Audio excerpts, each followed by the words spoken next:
Potleskom privítajme, čaká na ňoho Miško, Raškevič, brat Peter a koníky Mišo a Belo.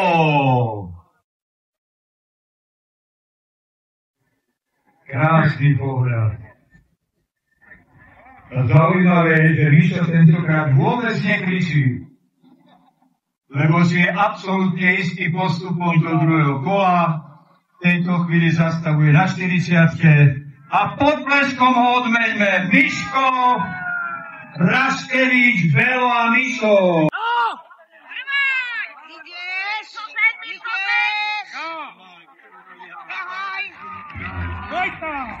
A netlieskame, veď Mišo a Belo.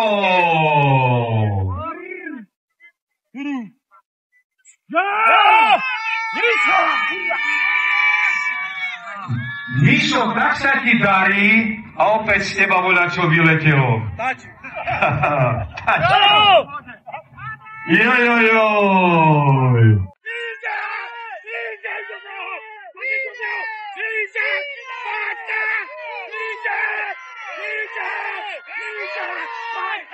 Stoj! Mišo, Belo! Dýchaš?